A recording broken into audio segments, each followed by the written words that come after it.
Pousada e Spa Shangri-La. Sossego e bem-estar próximo ao centro e das mais belas praias de Cabo Frio. Suítes com ar-condicionado, TV a cabo e frigobar. Piscinas infantil e adulto, estacionamento privativo e muito verde. Venha passar momentos agradáveis com a gente. Pousada e Spa Shangri-La. Rua Porto Alegre, número 90, Jardim Excelsior, Cabo Frio. Terra Mar Imóveis.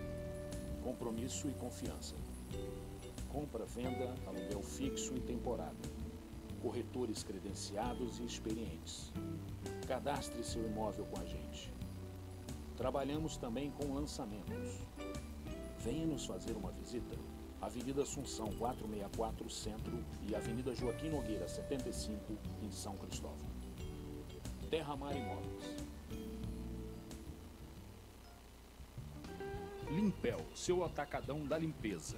Produtos para lava-jatos, hotéis, restaurantes, piscina e tratamento de água. Concentrados para amaciante, desinfetante, detergente, cloro e muito mais. Essências para aromatizantes e perfumes. Trabalhamos também com revenda. Entrega grátis. Avenida Teixeira e Souza, 1445, Loja 2, Vila Nova, Cabo Frio.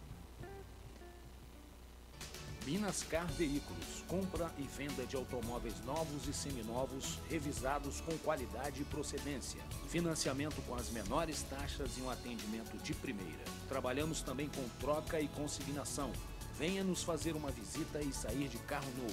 Minascar Veículos. Aqui você faz um bom negócio. Avenida Joaquim Nogueira, 1500, São Cristóvão, Cabo Frio. Telefone 2643-6633.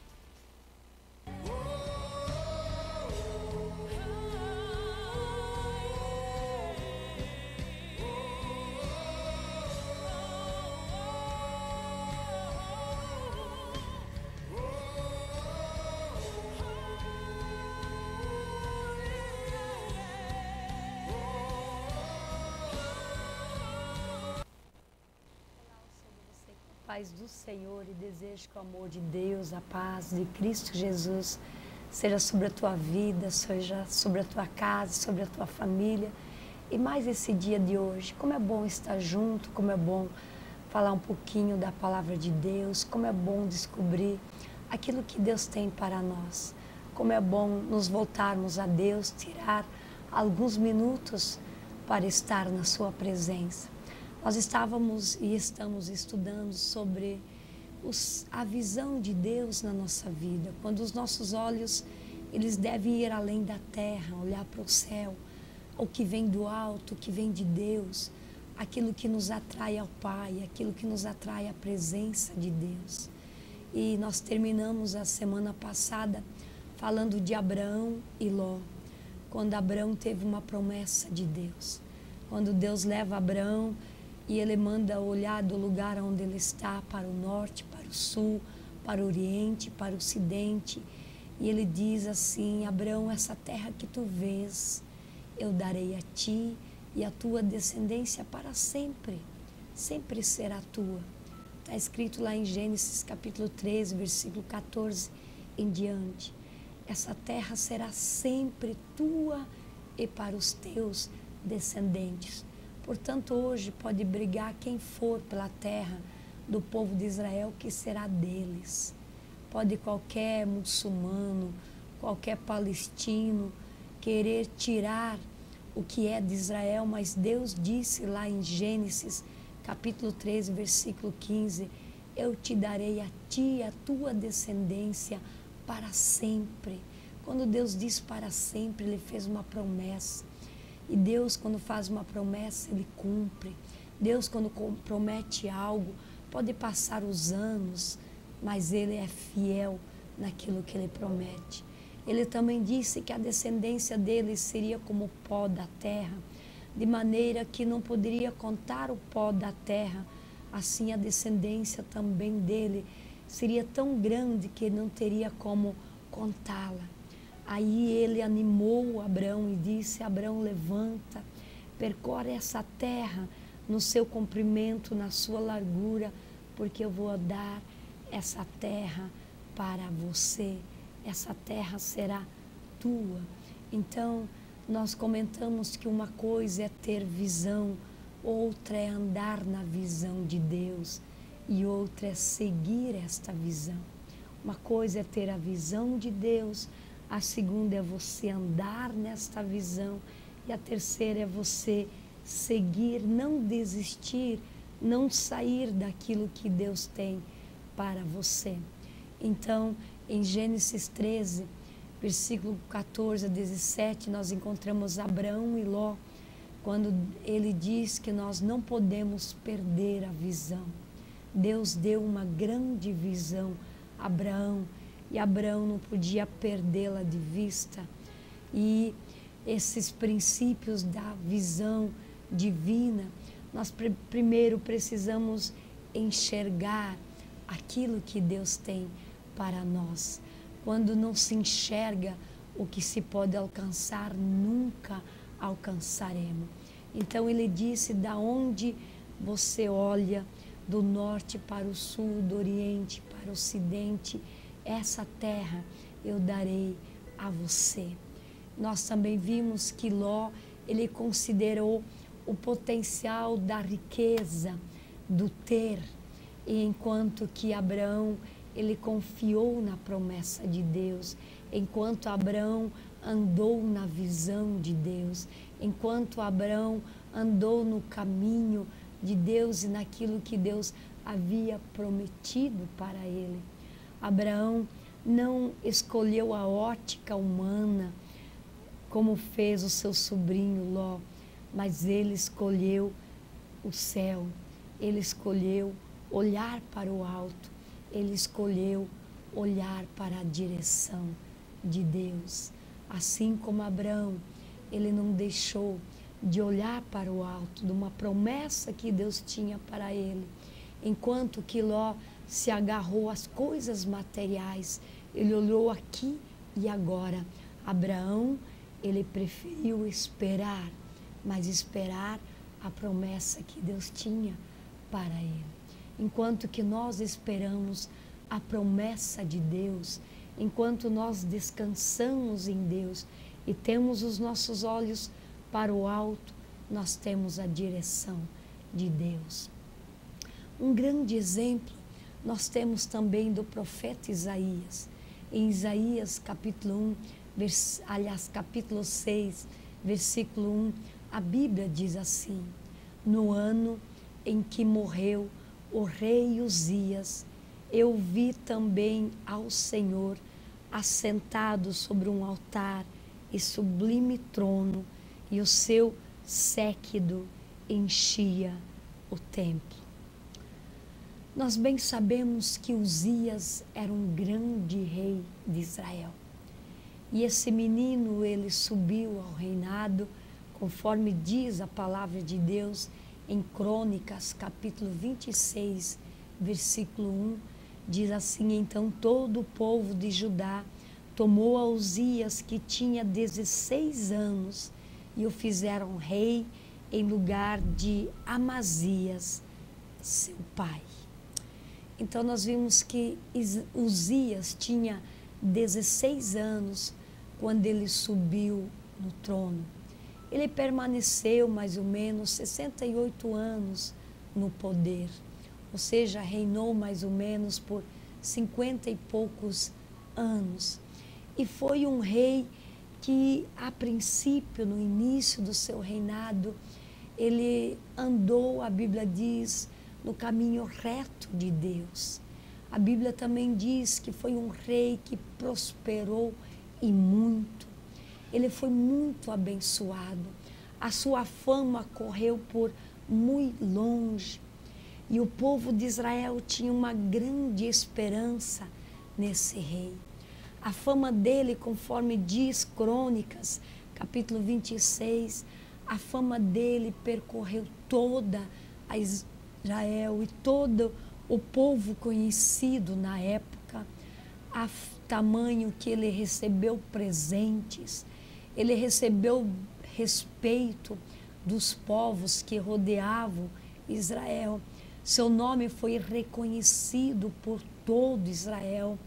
ele construiu fortalezas, edificou terra, ele construiu toda a força bélica nos seus exércitos, ele defendeu o seu território, Israel, durante o seu reinado.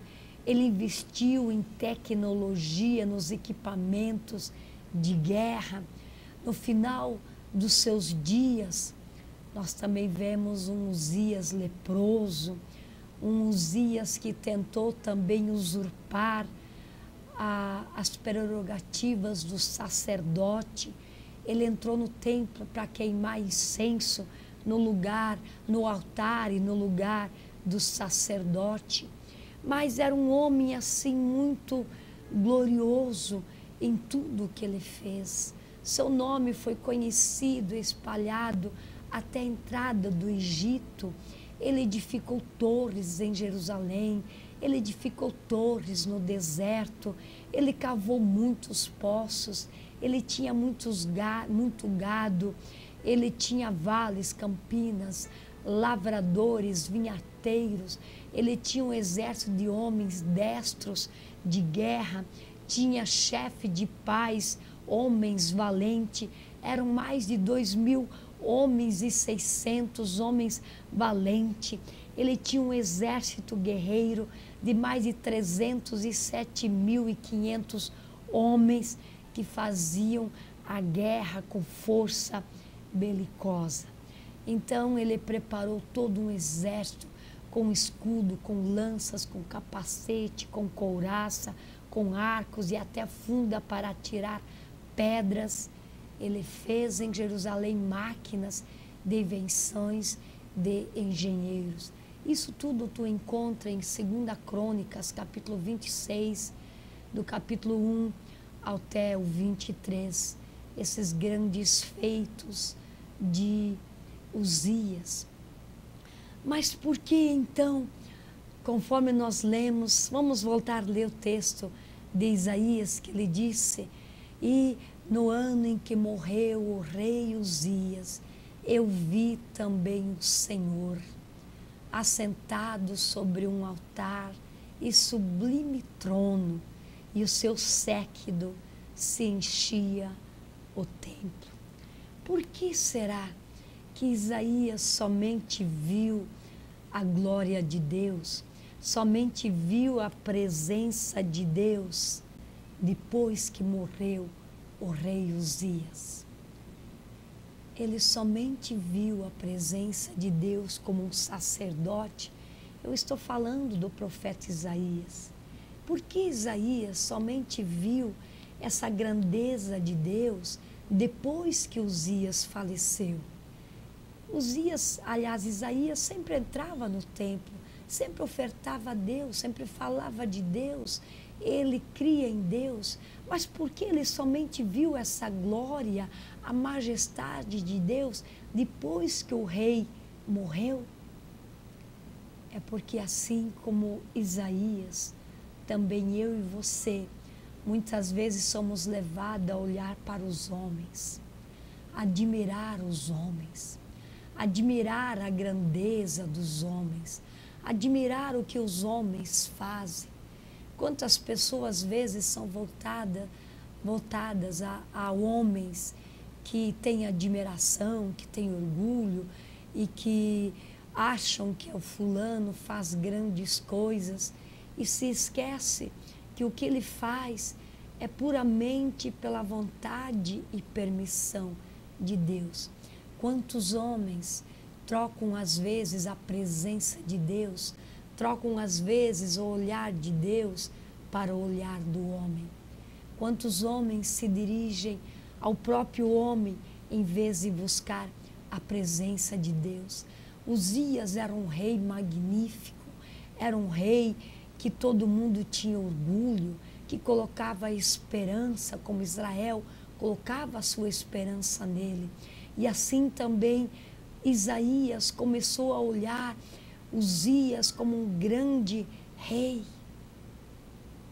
Mas somente quando o rei Uzias morre, ele consegue ver a glória de Deus.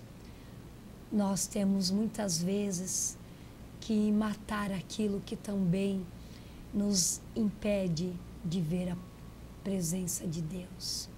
Nós temos que tirar do nosso caminho aquilo que nos torna dependente e com isso nos impede de vermos a Deus. Uzias é tudo aquilo que nos impede de ver a glória de Deus na nossa vida. Uzias é tudo aquilo que nos tira da presença de Deus. Uzias é tudo aquilo que nos impede de entrar e sentir e ver Deus. Uzias fazia com que muitas pessoas olhassem no sentido horizontal, quer dizer, para Ele. Não é isso que Deus quer. Deus não quer que você fique olhando para os Uzias, os pastores Uzias, os líderes Uzias. Deus não quer que a tua visão seja assim. Deus quer que a tua visão seja assim, para o alto. Somente quando Uzias morre, Isaías consegue ver a glória de Deus. Talvez você também, no dia de hoje, precisa matar o Uzias que está diante de você, que está diante de ti. Muitos andam, mas não conseguem ver a presença de Deus. Muitos falam, mas já não andam com Ele. Muitos pregam, mas já não sentem a presença dEle. Muitos falam dessa grandiosidade de Deus. Muitos até andam com Ele, mas não conseguem perceber realmente o que Ele quer dizer. Muitos até pregam dele, de Deus. Quando eu falo dele, estou falando de Deus, mas não conseguem captar aquilo que Ele quer para as suas vidas. Muitos vivem num ativismo tamanho, mas não conseguem transmitir ou sentir ou ver aquilo que Deus quer gerar através da vida deles, a visão que Deus quer gerar em suas vidas. Exemplo disto, nós temos vários na Bíblia. O exemplo de Tomé, o exemplo de Nicodemos, o exemplo dos 2 discípulos que estavam a caminho de Emaús, a exemplo de Nicodemos, a exemplo de Jacó. Veja, Filipe, em João capítulo 14, versículo de 1 a 10, eles estão numa conversa e Filipe então diz assim, capítulo 14, versículos 5 e 8, disse-lhe Tomé, Senhor, nós não sabemos para onde vais, e como poderemos saber o caminho? Disse-lhe Jesus, eu sou o caminho, eu sou a verdade, eu sou a vida. Ninguém vai ao Pai, senão por mim. Se vós me conhecesseis, a mim também conhecereis a meu Pai. E já desde agora o conheceis e o tendes visto. Disse-lhe Tomé, Senhor, mostra-nos o Pai, e é isto que nos basta. Disse-lhe então Jesus, estou há tanto tempo convosco e não me tendes conhecido, Filipe? Quem me vê, a mim vê o Pai. E como dizes tu, mostra-nos o Pai? Não crês tu que eu estou no Pai e que o Pai está em mim? As palavras que eu vos digo, não as digo de mim mesmo, mas o Pai que está em mim é quem faz as obras. Crede-me que estou no Pai e o Pai em mim. Crede-me, ao menos por causa das mesmas obras. Olha a pergunta que Filipe faz a Jesus. Ele diz, Senhor, mostra-nos o Pai. Jesus disse que ele ia subir ao céu, ia preparar um lugar, e quando ele iria e preparasse esse lugar, ele voltaria e levaria eles consigo. E o Felipe então diz, mas Senhor, mostra-nos o Pai. Jesus vira para ele e diz assim, Felipe, há tanto tempo eu estou com vocês. Há tanto tempo eu tenho falado com vocês. Há tanto tempo eu tenho ensinado. Há tanto tempo eu tenho dito que eu sou Deus, que eu vim do céu, que eu estou trazendo o recado do Pai. E agora você me pergunta, me mostra o Pai. Então eu quero te dizer, meu filho, quem vê a mim, vê o Pai. Como você diz, me mostra o Pai. Creia pelo menos por causa daquilo que eu faço. Quantas vezes Deus fala conosco? Quantas vezes Deus está aqui comigo e com você? Então Ele diz, meu filho, eu estou aqui falando com você. Por que você está correndo desse jeito? Por que você está desesperado desse jeito? Por que você está nessa luta tremenda? Eu estou aqui, você não está me vendo? Você não está percebendo? Eu estou aqui. Jesus diz, Felipe, quem vê a mim, vê o Pai. Crede em mim, crede, pelo menos pelas obras que eu faço. Outro exemplo nós temos de Nicodemos. Nicodemos, Jesus esteve com ele, ou seja, ele foi com Jesus uma certa noite.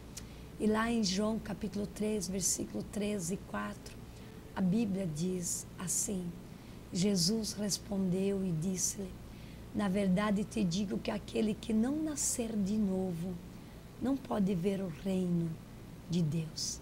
Disse-lhe Nicodemos, como pode um homem nascer sendo velho? Pode porventura tornar a entrar no ventre da sua mãe e nascer? Veja, Nicodemos era um homem da lei. Ele ensinava as Escrituras. Ele ensinava a Torá. Ele ensinava a palavra. Mas ele tinha algo que trazia uma grande inquietação consigo. Era como que alguém podia entrar no céu. Como alguém seria capaz de entrar no céu? E sem fazer essa pergunta, Jesus diz para ele, Nicodemos, para alguém possuir o céu, para alguém entrar no céu, alguém tem que nascer de novo, alguém tem que morrer para o mundo, precisa morrer para as coisas do mundo, precisa morrer para os prazeres do mundo, precisa ter um encontro real com Deus, precisa nascer da água e do Espírito, precisa sentir Deus falar com ele através do Espírito Santo. Ele disse, Senhor, mas como pode um homem velho nascer de novo? Como pode, porventura, alguém assim voltar no ventre da sua mãe? Sim, quantas vezes nós falamos e estamos tão longe de nascer de novo. Quantas vezes nós julgamos os outros, apontamos e nós estamos pior do que os outros. Quantas vezes nós julgamos, quantas vezes nós levantamos um testemunho que entristece o semelhante e às vezes somos pior, muito pior do que o outro. Quantas vezes nós queremos dar lição de moral no outro e nós não vivemos essa vida. Aprenda a obedecer. Aprenda que nascer de novo é a cada dia se render diante de Deus. É cada dia buscar a sua presença. É cada dia sentir Ele falar contigo. É a cada dia sentar-se aos seus pés. É a cada dia estar diante da sua presença. Que Deus possa te abençoar. Que Deus possa te agraciar. Que Deus possa trazer sobre você a sua graça, o seu amor, o seu perdão. E a cada dia tu possa nascer de novo, sabendo que Ele é Deus. Deus sobre todas as coisas. Ele é Senhor. e Senhor sobre tudo na tua vida. Busque esse Deus de todo o teu coração, de toda a tua força e de todo o teu entendimento. Que o Senhor te guarde, que o Senhor te abençoe e que o Senhor te sustenta em mais este dia e esta semana, em nome de Jesus. Amém e amém. Quero convidar você para todas as quartas-feiras, às 19 horas e domingo às 19, para estar conosco ali na Avenida Adolfo Berenger Júnior, 441, próximo ao Hospital da Criança, bem ao lado do CREP da Suzy. Avenida Adolfo Berenger Júnior, 441, todas as quartas e domingo, às 19 horas. Venha cultuar a Deus conosco, venha servir a Deus juntamente ali na Comunidade Batista Ministério da Palavra. E todas as segundas-feiras, às 19 horas, início, nós temos o nosso curso de teologia. Venha aprender mais de Deus, venha andar mais com esse Deus. E todas as quintas-feiras temos estudos nos lares e também todos os dias, 16h30, ouça o programa Ensinando as Escrituras na Rádio Sudoeste 96.9. Que Deus te abençoe, que Deus te guarde.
Pousada e Spa Shangri-La, sossego e bem-estar próximo ao centro e das mais belas praias de Cabo Frio. Suítes com ar-condicionado, TV a cabo e frigobar. Piscinas infantil e adulto, estacionamento privativo e muito verde. Venha passar momentos agradáveis com a gente. Pousada e Spa Shangri-La, Rua Porto Alegre, número 90, Jardim Excelsior, Cabo Frio.